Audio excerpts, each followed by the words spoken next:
అండి అందరికీ. ఈరోజు మీకు కాకరకాయ ఫ్రై చూపిస్తున్నాను.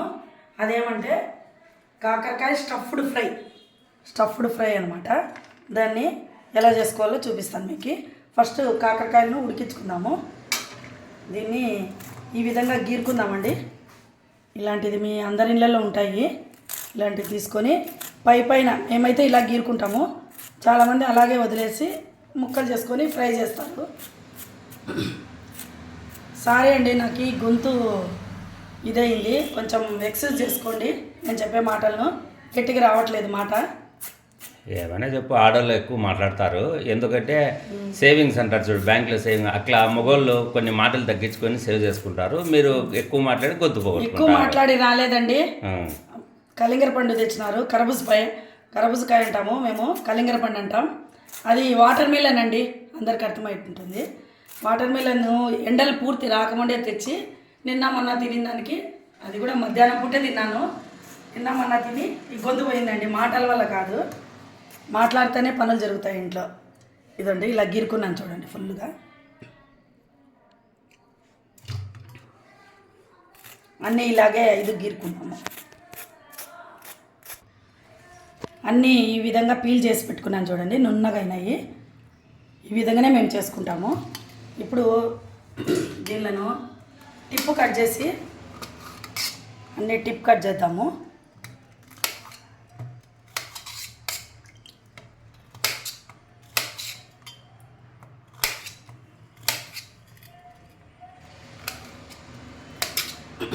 టిప్పు కట్ చేసిన తర్వాత ఒక సైడ్ మాత్రమే ఈ విధంగా తీసుకొని కట్ చేసి పెట్టుకుందాం. ఇట్లా పెద్ద పెద్ద గింజలు ఉంటే తీసేయండి, ఇట్లా నేతగా ఉంటే ఉన్నిళ్ళండి బాగానే ఉంటాయి. మీరు వద్దనుకుంటే ఈ గింజలు కూడా తీసేయచ్చు. ఈ విధంగా అన్నీ తీసుకొని, అంటే ఒక్క సైడేనా కట్ చేయాల్సి? ఒక సైడే స్టఫ్ చేయాలి కాబట్టి ఈ విధంగా. అంటే దాంట్లో ఇది మసాలా కూర ఓకే ఓకే. ఫస్ట్ ఇవి ఉడకాలి. మీరు ఉడికిన తర్వాత ఈజీగా వస్తాయి, అప్పుడైనా తీసేసుకోండి. దీంట్లో పెద్ద పెద్దవి ఉన్నాయి చూడండి, ఇవి తినద్దండి, తీసేసేయండి. చేదుగా ఉంటాయి. చేదేముండదు, ఇప్పుడు చేదు లేకుండానే విత్తనాలు తీసినట్టు చేదుగా ఉంటాయి. సప్పగానే ఉంటాయి కానీ అడ్డం వస్తాయి. ముదిరిపోయినాయి కదా ఇవి, దానికి ముదిరిపోయినట్టు తర్వాత ఈజీగా వస్తాయి. ఉడికిన తర్వాత అయినా మనము ఈజీగా తీసుకోవచ్చు. తర్వాత తీసుకుందాం, కొన్ని దాంట్లకు తీసి పెట్టేసుకుందాము. ఇప్పుడైతే అయిపోయింది. ఇప్పుడు ఏం చేయాలంటే స్టవ్ ఆన్ చేసుకొని ఒక గిన్నె పెట్టుకోవచ్చు, లేదంటే పెనం పెట్టుకోవచ్చు. నీళ్ళు వేసుకొని ఒకసారి అన్నీ ఉడికించుకోవాలండి. ఇవి 1/4 కేజీ ఉంటాయండి, 1/2 కిలో ఉడికించుకోవాలి. ఇప్పుడు మనం గీరిన దానికి కొంచెం చేదు వెళ్ళిపోయింది. దీంట్లో ఇంత చింతపండు, 2 బెడ్సలు చింతపండు వేస్తున్నాను, చేదు తగ్గడానికి, సాల్ట్ ఉడకడానికి.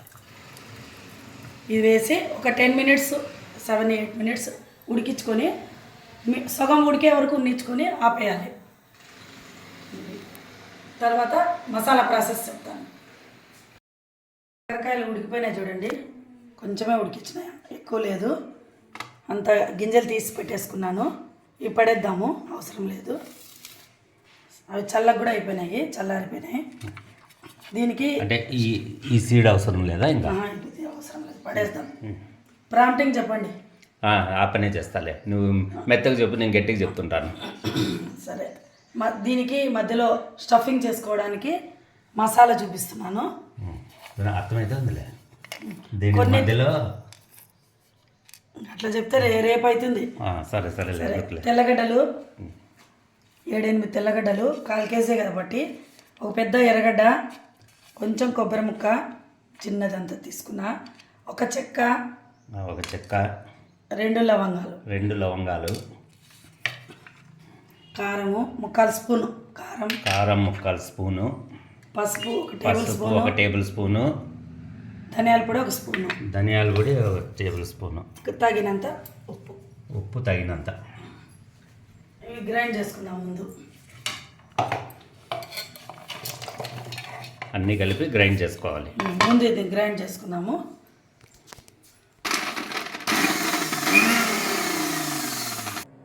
మసాలా మెత్తగా అయింది. పసుపు, కారం, ధనియాల పొడి, ఉప్పు, తగినంత వేసి మెత్తగా గ్రైండ్ చేసుకున్నాం. ఇప్పుడు స్టవ్ పెట్టుకొని ప్యాన్ పెట్టుకున్నానండి. స్టవ్ మీద ఆన్ చేసుకొని ఫస్ట్ మసాలా వేపుకోవడానికి ఆయిల్ వేసుకుంటున్నాను. ఆయిల్ పడుతుందండి ఇంత, తర్వాత తక్కువ వేసుకుందాము. ఇప్పుడు 2 టేబుల్ స్పూన్స్ బాగా పెద్దగా వేసుకున్నాను. మసాలా అంతా ప్యాన్లోకి వేసుకొని బాగా ఎర్రగా అయ్యే వరకు బాగా వేపుకోవాలి. మీడియం ఫ్లేమ్లో వేపుకొని తర్వాత స్టఫ్ చేసుకోవాలి. ఇది ఒక డిఫరెంట్ స్టఫింగ్ కాకరకాయ అండి. ఇది బాగుంటుంది. ఇది ఒక రకము.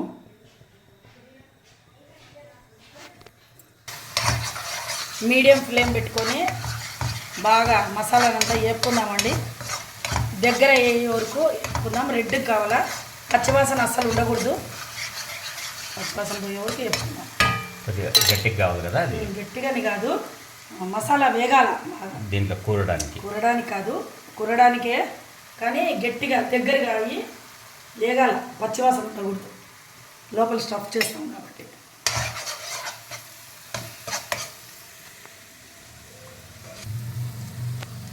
బాగా వేగిపోయిందండి.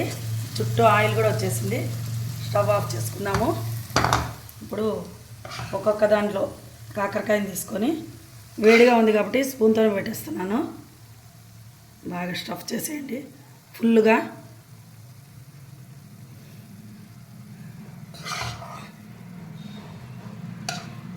కాల్ కేజీ తీసుకున్నానండి. ఇవి 1/4 కేజీ 5 వచ్చినాయి. మీరు 1/2 కేజీ కావాలంటే 1/2 కేజీ తీసుకోవచ్చు, మన ఇష్టం. అది మన ఇంట్లో ఎంతమంది ఉన్నారు తినేవాళ్ళు, దాన్ని పట్టించి ఫుల్గా పై వరకు పెట్టేసేయండి.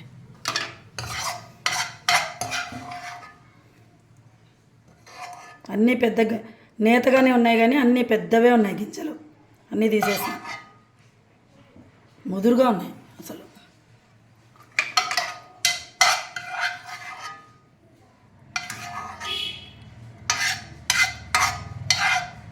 కరెక్ట్గా సరిపోయింది. మసాలా ఎక్కువ లేదండి. ఆనియన్ ఒక్కటే ఎక్కువ వేసినాను. ఆనియన్ ఎందుకంటే గ్రేవీ కోసం. మసాలా ఎక్కువ వేస్తే చేదు ఉంది కదా, కారం అన్నీ వేస్తే ఘాట్ అయ్యి ఎక్కువ అవుతుంది. ఇప్పుడు గ్రేవీ కోసం ఆనియన్ ఒక్కటే ఎక్కువ వేసినాను. ఇదే ప్యాన్ అండి.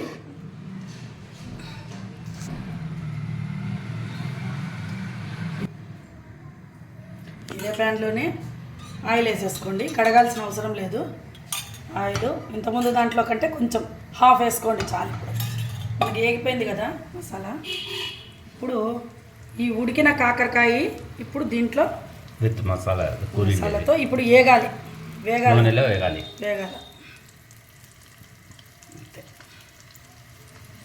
అటు ఇటు తిప్పుకుంటూ 3-4 టైమ్స్ అట్లా మధ్యలో తిప్పుకుంటే మనకు స్టఫ్ కాకరకాయ, ఫుల్ కాకరకాయ. 1 గంటన వేయగలనా? అయ్యో అంత అవసరం లేదు, 15 మినిట్స్ పడుతుంది. 15 మినిట్స్ బాగా రోస్ట్ కావాలనుకుంటే.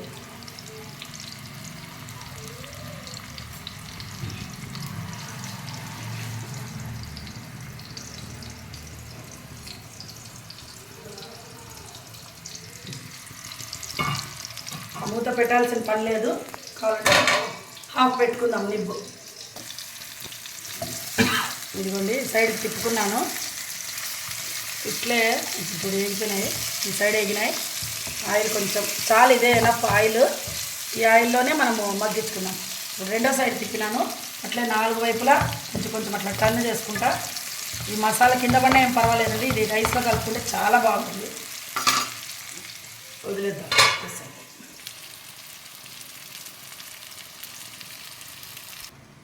అయినాయి చూడండి, అన్ని పక్కల వేగిపోయినాయి. బాగా వేగినాయి కదా, రెడ్గా అయినాయి చూడు. ఈ మసాలా అంతా కింద పడినా ఇది అన్నంలో కలుపుకొని తింటే చాలా టేస్ట్గా ఉంటుంది. స్టవ్ ఆఫ్ చేసుకున్నా. చిన్న పిల్లలు కూడా తినచ్చండి, కారం లేకుండా ఉంటుంది. ఇది రైస్ పెడుతున్నాను.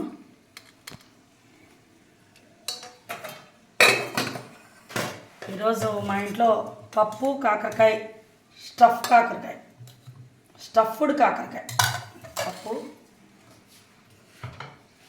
నెయ్యి వేయలే. నెయ్యి వేయాలా? బాగా గుర్తుపెట్టుకున్నారు నెయ్యి. చూడండి ఎంత బాగుందో అసలు. దానికి నెయ్యి కరగలేదు, నెయ్యి అయినా వేడిగా ఉంది అన్నము. వేసేస్తున్నాను.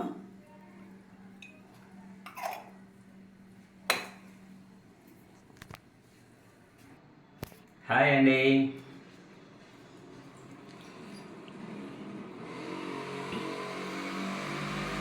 లంచ్ అండి మా ఇంట్లో ఈరోజు పప్పు స్టఫ్డ్ కాకరకాయ.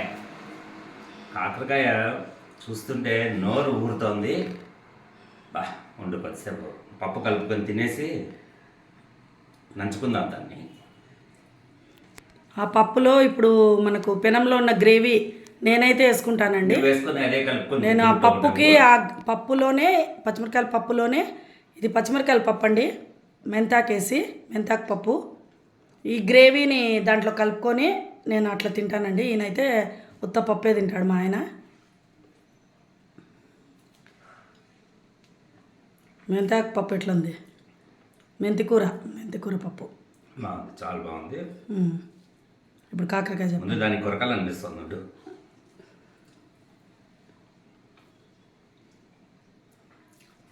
స్టఫ్డ్ కాకరకాయ టేస్ట్ చూద్దామండి. నమలు ఫస్ట్. బా సూపర్. మసాలా లోపల పచ్చిగా లేదా? పచ్చిగా లేదు, బాగా చేదుందా? చేదు కూడా ఏం లేదు, లైట్గా ఉంది. లైట్గా ఉంటుంది, లైట్గా ఉండాలి. యాక్చువల్గా డయాబెటీస్ పేషెంట్స్కి వచ్చేసి కాకరకాయ మంచిది అని చెప్పాను అంటారు. కాకరకాయ తినడం చాలా మంచిది. కాకరకాయ రసం తాగమంటుంటారు వాళ్ళని. కాబట్టి మనం ఈ విధంగా చేసుకుని తినచ్చు. చాలా బాగుంది. ఎప్పుడు చక్రాల్లా కోసి ఒక్కసారి ట్రై చేస్తాను. చక్రాల్లా కోసి ఎప్పుడు ఫ్రై లాగా చేసుకోకుండా అప్పుడప్పుడు టైం ఉన్నప్పుడు ఇలాంటివి చేసుకొని కూడా తినచ్చు. చాలా బాగుంది. ఓకే, ఇదే నేను చేసిన విధంగా ఈ కాకరకాయ స్టఫ్ మీకు నచ్చినట్టయితే కాకరకాయ స్టఫ్డ్ కాకరకాయ ఈ విధంగా చేసిన రెసిపీ మీకు చూపించాం కదా. ఇప్పుడు ఈ వీడియో మీకు నచ్చినట్టయితే లైక్ చేయండి, షేర్ చేయండి, సబ్స్క్రైబ్ చేయండి. లైకులు మర్చిపోవద్దండి ఫ్రెండ్స్. మర్చిపోవద్దండి. చూస్తున్నారు, లైకులు కొట్టడం లేదు. మీరు లైకులు కొడితేనే మా ఛానల్ ముందుకు వెళ్తుంది. Okay, bye bye friends.